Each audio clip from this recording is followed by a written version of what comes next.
chers auditeurs et auditrices, nous y voilà avec la phase pratique, c'est-à-dire l'application des effets de commerce.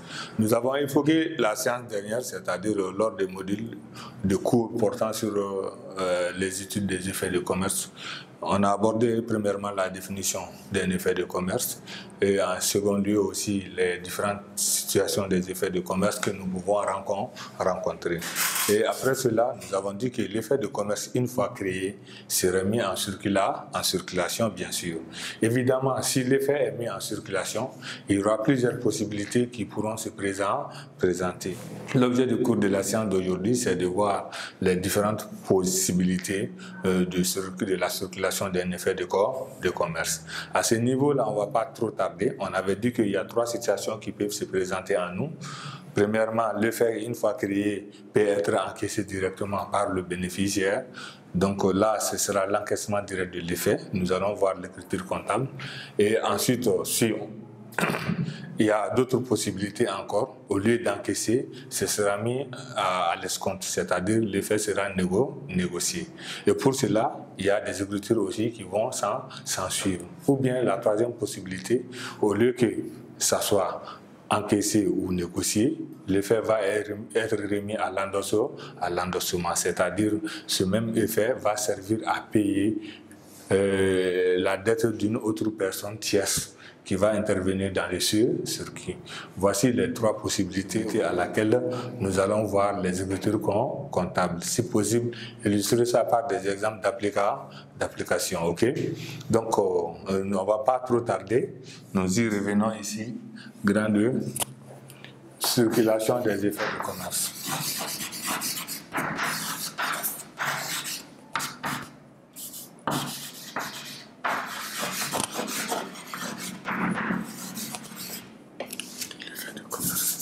C'est mieux, l'effet de commerce, c'est mieux.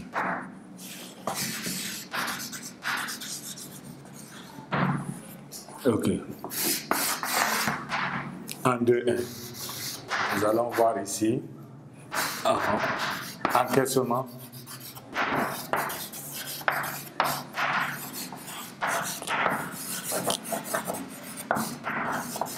De l'effet du commerce. Donc, on va l'abréger par ce qui veut dire commerce, ok? Donc, après, on continue avec les réalités, ok? Donc, juste petit a, explication,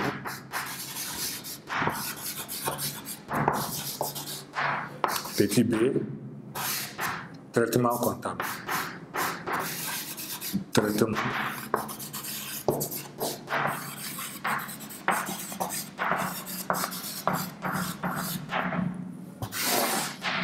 Traitement ou écriture comptable. Par rapport à l'explication, l'effet de commerce, comme on l'a dit, c'est créé entre le client et son fournisseur. Maintenant, le fournisseur fait signer le client et ils se mettent d'accord. C'est-à-dire, ou bien le client adresse aussi l'effet à son fournisseur, que le fournisseur accepte et en ce moment, les deux personnes s'engagent et l'effet est créé. Une fois que l'effet est créé, la date arrive à l'échéance, donc le bénéficiaire de l'effet qui n'a autre chose que le fournisseur, il va se présenter à la banque pour encaisser son argent. Donc en ce moment, on va parler de l'encaissement direct de l'effet. Donc à ce niveau, chaque fois qu'il y a lieu de faire, il faut passer par la création de l'écriture d'abord et après la circulation. En premier lieu, ici, on va dire ici, chez le bénéficiaire, on va partir avec. Okay. Je vais mettre ici la date 1. Ok. Je vais avoir 412 contre 411. Ok. Ici, je vais dire client et faire à reçu, faire à client et faire à payer. Ok. Donc ici, il serait le client tout court, ok. Et la valeur nominale de l'effet, Et l'explication de cette écriture, c'est suivant la création de l'effet. Ça, c'est la première étape. OK? Maintenant, la deuxième étape qui va être effectuée à la date 2 va consister à encaisser l'effet. Et à ce moment ici, vous allez voir dans de l'encaissement, un compte de la trésorerie va être débité, ok? Donc là, pour le compte de la trésorerie, ça va être à cet effet, soit on va utiliser le 521 et la banque. Très généralement, avec l'encaissement direct, on part avec la caisse, ok? 512, 521 et 571, ok? Donc, on va utiliser les différentes situations si possible, ok? Un compte de la trésorerie, que ce soit le 512, le 521 ou encore le 571 va être débité. 512, ça c'est effet à l'encaissement. Effet à l'encaissement.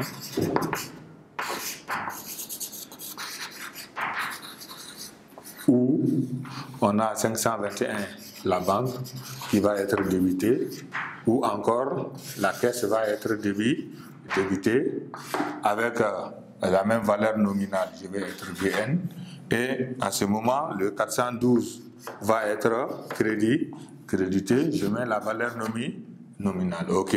Et maintenant, ça c'est suivant l'encaissement de l'effet chez le bénéficiaire, ok.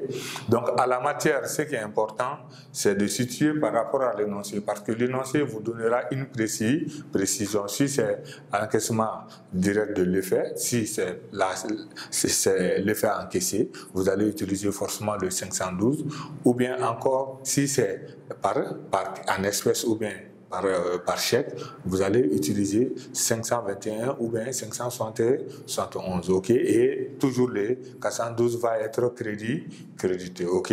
Ça c'est suivant l'encaissement direct de l'effet, ok. L'explication ici on va donner suivant l'encaissement direct de l'effet. Ok, et maintenant ça c'est chez le bénéficiaire, et maintenant chez le client qu'on va noter ici, on va passer son écriture comptable, ok. Donc ici je viens ici chez le client, en parenthèse, certains diront le tireur. Donc l'écriture qu'on va utiliser, ce sera en une étape, deux fois, ok. Lors de la création, je mets ici, je trace mon journal, je mets la première date, ok. Et en ce moment ici, pour la première date, lors de la création de l'effet, on va trouver le 401 contre le 402. Ici, on va avoir le fournisseur. Ici, on va avoir fournisseur, effet à recevoir. OK? Ah, ici, on avait dit client effet à payer, fournisseur effet à recevoir. OK? Donc, je mets ici la valeur nominale. Donc, ça, c'est la première étape. Suivant, on va dire suivant l'acceptation. OK?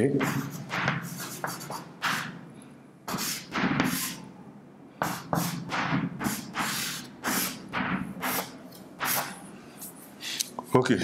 Maintenant, très généralement, lors de l'encaissement de l'effet, très généralement, le client, je voudrais dire que le client n'est pas concerné parce que très généralement, ça se fait entre le fournisseur et la banque. Le fournisseur se présente à la banque va passer l'écriture. Cette étape ne concerne pas le client très généralement, ok? Mais c'est ce que nous allons noter à ce niveau directement, ok? Date 2.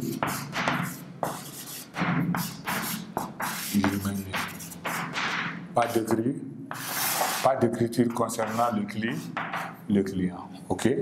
Donc voici un peu ce qu'on peut retenir par rapport à l'encaissement de l'effet.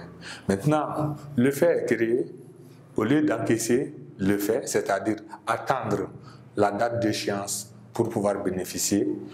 Il se pourrait que le fournisseur ait en difficulté d'argent. c'est-à-dire il a besoin de l'argent pour financer d'autres activités. En ce moment, il ne va pas attendre la date de l'échéance de l'effet.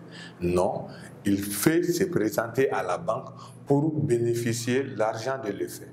À ce niveau d'information, vous allez voir que ce ne sera pas difficile parce que là, une fois que l'effet est créé, il peut l'amener aussi chez le banquier. Autrement, il peut l'amener à la banque pour bénéficier de l'argent de l'effet si possible.